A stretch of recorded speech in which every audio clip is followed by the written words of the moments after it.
when you have a tyranny the of the masses that validates what sounds good but what actually is not good, right? That crucial distinction between aesthetics and substance.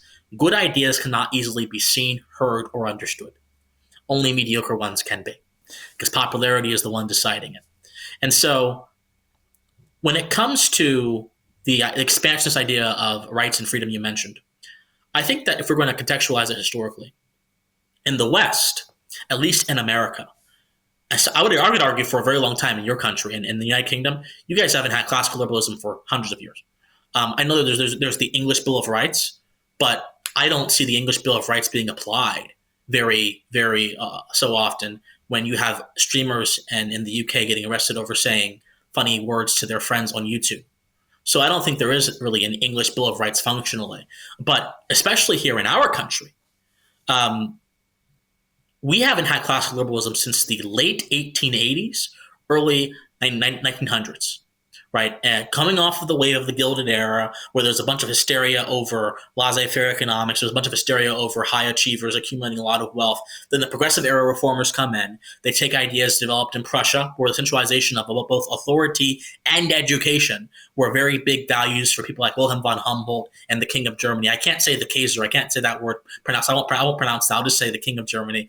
And they took those ideas. They came and they used it to establish several universities over here in America. And they also used it to influence our educational policy, our foreign policy, and our domestic policy, which then resulted in the creation of the administrative state, which then resulted in this idea that you necessarily need to have a good society where everyone's rights are respected in the positive sense. You need a centralization of authority. That corrupted any vestige of classical liberalism that existed structurally in America from that point forward. And ever since then, we've had an expanding welfare state.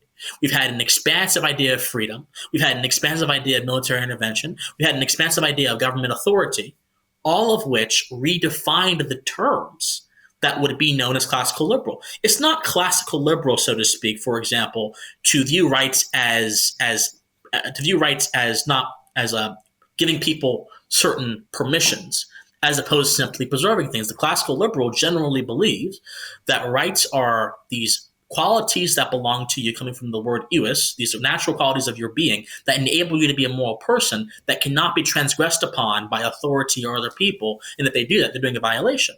Well, you get the progressive idea of rights, which says if you don't have health care, if you are in poverty, your rights are being violated. It went from being a preservationist idea to being a permissive idea. And for that very reason, I don't think that a lot of the ills people say about, especially about wokeness, have anything to do with classical liberalism. They have everything to do with the excesses of progressivism and German ideology, sort of Hegelian ideology, having an impact on the West. And the more people refuse to acknowledge this, the less easier it'll be to actually fix the problem. Someone that says silence is violence is not working from classical liberal premises. Because for classical liberal, you have the right to withhold your voice if you want to.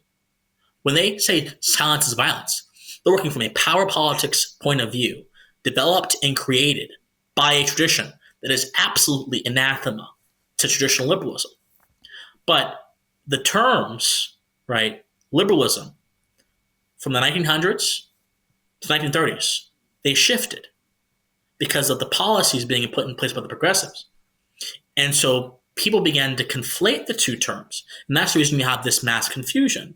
So I think the takeaway is we should really look at how much political advancement in certain areas has on our understanding of political concepts that may go beyond those particular events, but are defined in the minds of many by those particular events. And the best way to fight against this is simply go back to foundations, define terms, know what you're talking about. It sounds simple, but unfortunately, what is simple in today's world is incredibly crucial because so many people forget that these things are necessary for it to have any kind of coherent discussion whatsoever. I want to add something to this because now we're approaching the last section of our discussion when it comes to the idea of the moral rejuvenation of the West and of each Western society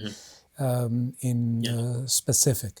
So I think that what is really pernicious in this twist of notions especially when the notion of autonomy is being presented as a state endeavor or a collective endeavor, is that Yes. people are actively prevented from growth.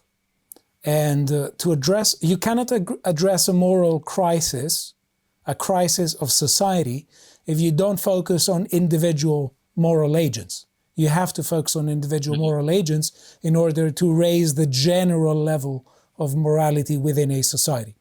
So what is particularly pernicious about this shift from, let's say, the old ideal of classical liberalism to the idea that somehow the pursuit of autonomy can be delegated to the state, is that you have several groups that, let's say, progressive politicians are calling protected groups, that are literally prevented from being in a from living in a society where they experience a lot of several consequences for their actions. Because if someone grows up with the idea that the government is supposed to achieve your self-governance, and there is no such thing as personal responsibility for not taking an opportunity, an advantage of an opportunity. It seems to me that this blocks the very notion of self-growth. And so the notion of self-growth is part and parcel of maturity. It's part and parcel of developing our inner selves and embarking upon that moral journey. And I will say something in specific when it comes to the idea of self-growth. Other people cannot grow us. Yes. So again, I go to the idea that somehow there has been, and I think it's by the expansion of the state, the individual and civil society have been dethroned as the main agents of moral change, and yes, a lot of people from, let's say an expanded state, lots of statists want to portray themselves as the sort of indispensable people who can achieve the autonomy of others, which is a contradiction. And if people think about it, they will see that self-governance, self-growth, self-development, self-realization is irreducibly individual. It cannot be delegated to the state or to the neighborhood or to anyone else other than the individual of whom we speak. And I want to say another feature of this, because if we start untangling what we see the world right now, we are going to see a lot of subversions of old ideals, and we're going to see a lot of skin suiting. I don't know if you can remember the idea of equality of opportunity, and a lot of people who are portraying equality of opportunity as distinct from equality of results. But when it comes to this, they adopt the Rawlsian idea that we actually don't deserve, let's say, the fruits of our labor, in a sense, because there is no such thing as desert. All of it is natural lottery. They end up bringing the equality of results from the back door. Why? Because if what they're doing as a template, that's the first principle, let's say, of ideology of progressives, is that whenever they see unequal results, they rush to interpret it as an equal opportunity.